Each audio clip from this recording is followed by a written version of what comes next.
प्रवासावर प्रकाश टाकणारं कला दालन मीरा रोडमध्ये मंत्री प्रताप सरनाईक यांच्या प्रयत्नातून उभारण्यात आलंय। या कला दालनाचं उद्या उपमुख्यमंत्री एकनाथ शिंदेंच्या हस्ते उद्घाटन होणार आहे। या कला दालनामध्ये खांडके चाळीपासून सुरू झालेला बाळासाहेब ठाकरेंचा प्रवास दाखवण्यात आलाय। शिवाय शिवसेनेची पहिली शाखा, मार्मिकमधील छपाई मशीन, शिवतीर्थवरील चकोरचा माईक हेही दाखवण्यात आलंय। याशिवाय या कला दालनामध्ये सर्वांचं लक्ष वेधून घेतलंय ते म्हणजे मातोश्रीवरील बाळासाहेब ठाकरेंनी त्यांची ती खोली ज्यामध्ये ते सर्व नेत्यांना भेटायचे। या कला दालनाचा आढावा घेतलाय प्रतिनिधी सूरज सावंत यांनी।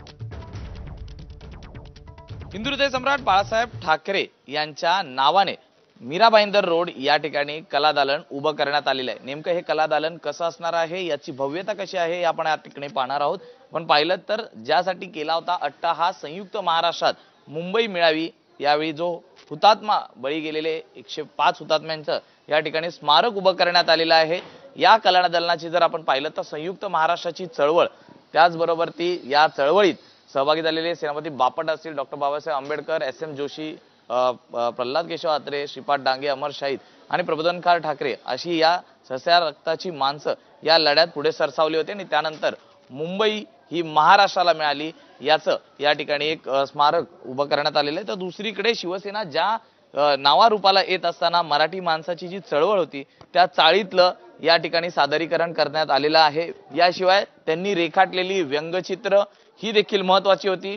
1966 ला ज्यावेळी शिवसेनेची स्थापना करण्यात आली आणि त्यावेळी शिवसेनेची पहिली शाखा ही उभी करण्यात आली होती आणि त्या शाखेचं या ठिकाणी सादरीकरण देखील करण्यात आलेलं आहे। दुसरीकडे शिवाजी पार्कच्या शिवतीर्थवर ज्या पद्धतीने बाळासाहेब ठाकरेंच्या सभा व्हायच्या, या सभा या देखील या ठिकाणी व्हिडिओच्या माध्यमातून आपल्याला पाहायला मिळता येणार आहेत। जो चकोर माईक हा त्यावेळीचा प्रसिद्ध होता, त्याचं देखील या ठिकाणी रूपांतर करण्यात आलेलं आहे।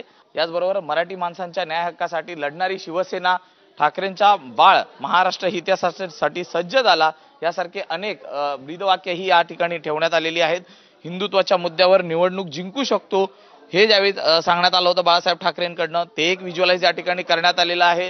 जो राम मंदिरचा लढा होता तो आहे 80% समाजकारण आणि 20% राजकारण हे शिवसेनेचं म्हणजे बाळासाहेबांचं जे तत्व होतं हे देखील या ठिकाणी अधोरेखित करण्यात आलेले आहे। त्यामुळे एकूणच या कला दालनांमध्ये AI च्या माध्यमातून बाळासाहेब ठाकरेंशी संबंधित अनेक गोष्टींवरती प्रकाश टाकण्याचा प्रयत्न या कला दालनातनं करण्यात आल्याचं पाहायला मिळतंय।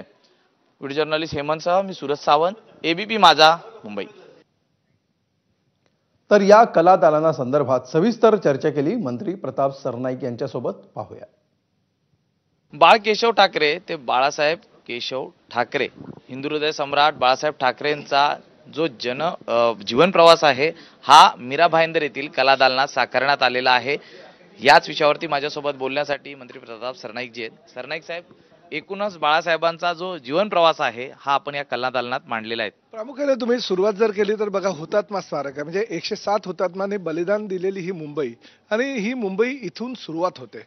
दादरला आलो, दादरला आल्यानंतर ही चाळ संस्कृती मुंबईची, आणि ह्या चाळ संस्कृतीमध्ये आम्ही लहानाचे मोठे झालो। बाळ ते बाळासाहेब हे बाळासाहेबांचे जे विचार होते ते विचार इथं दाखवण्याचा एक प्रयत्न केलेला आहे।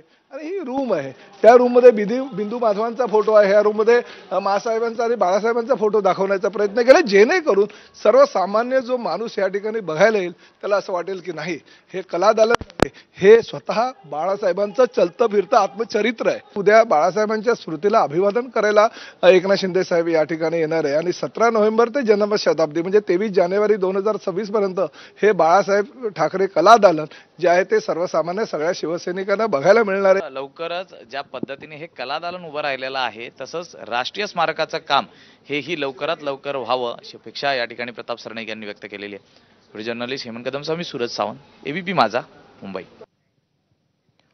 पुढची बातमी।